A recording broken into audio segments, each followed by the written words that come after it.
आपण रोजच आरसा वापरतो. प्रकाश किरण आरशावरून कसे परावर्तित होतात, आरशात प्रतिमा कशा तयार होतात आणि वस्तू व तिची आरशातली प्रतिमा यांच्यातलं अंतर, या गोष्टी आपण समजून घेऊया.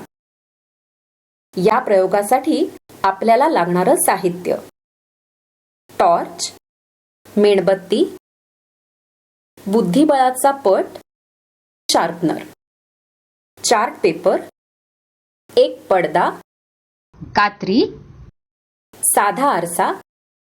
हा प्रयोग करण्यासाठी आपण आधी आरशासमोर वेगवेगळ्या वस्तू ठेवून निरीक्षण करू आणि या निरीक्षणांच्या आधारे निष्कर्ष काढू. पहिल्यांदा एक टॉर्च घेऊन तो चालू करा. मग एक काळा चार्ट पेपर घेऊन त्यावर 3 चिरा करूया. आता हा चार्ट पेपर टॉर्च भोवती अशा पद्धतीने गुंडाळू की फक्त त्या 3 चिरांमधून प्रकाश बाहेर येईल. टेबलावर एक पांढरा चार्ट पेपर अंथरून त्यावर एक आरसा उभा करून टॉर्चवरील चिरांमधून येणारा उजेड त्या आरशावर पाडूया. आता टॉर्च अशा पद्धतीने धरू की प्रकाश किरण एक ठराविक कोन करून आरशावर पडतील. तुम्हाला काय दिसलं? आपल्याला दिसलं की टॉर्चमधून पडणाऱ्या प्रकाश किरणांची दिशा बदलली की परावर्तित प्रकाश किरणांची दिशाही बदलते. आपण आरशात बघतो तेव्हा प्रकाश स्त्रोतापासून निघणारे प्रकाश किरण आणि परावर्तित प्रकाश किरण एका सरळ रेषेत जात असल्यासारखं दिसतं. पण आरसा प्रकाश किरणांना विरुद्ध दिशेला परावर्तित करतो. प्रकाश किरण आणि त्यांच्या प्रतिमेमध्ये इंग्रजी अक्षर X ची रचना झाल्यासारखी वाटते. आता एक दुसरा प्रयोग करून बघूया. आपण आरशासमोर एक पेटलेली मेणबत्ती ठेवू. आरशात मेणबत्तीची ज्योत कशी दिसते ते बघूया. आता मेणबत्ती आरशासमोर वेगवेगळ्या जागी ठेवून बघूया. आरशाच्या अगदी जवळ, आरशापासून लांब. आता जरा डावीकडे, मग जरा उजवीकडे.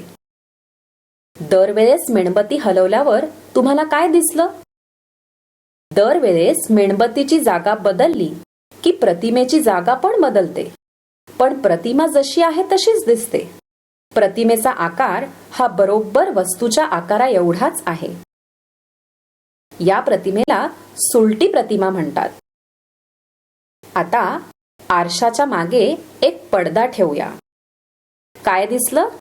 पडद्यावर मेणबत्तीची प्रतिमा दिसते का? नाही. पडद्यावर मेणबत्तीची प्रतिमा दिसत नाही. आता मेणबत्तीच्या समोर पडदा ठेवू. काय दिसलं? पडद्यावर मेणबत्तीची प्रतिमा दिसते का? नाही. पडद्यावर अजूनही मेणबत्तीची प्रतिमा दिसत नाही.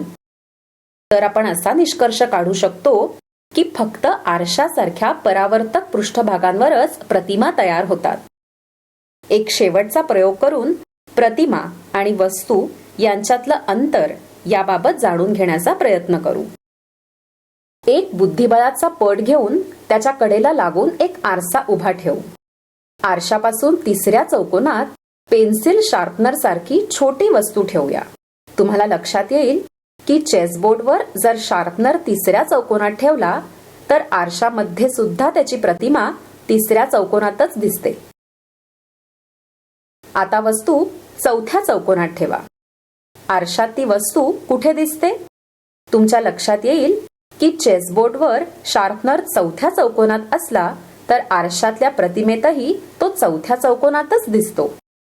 तर आपण असा निष्कर्ष काढू शकतो की आरशापासून वस्तू आणि प्रतिमा यांचं अंतर समान असतं.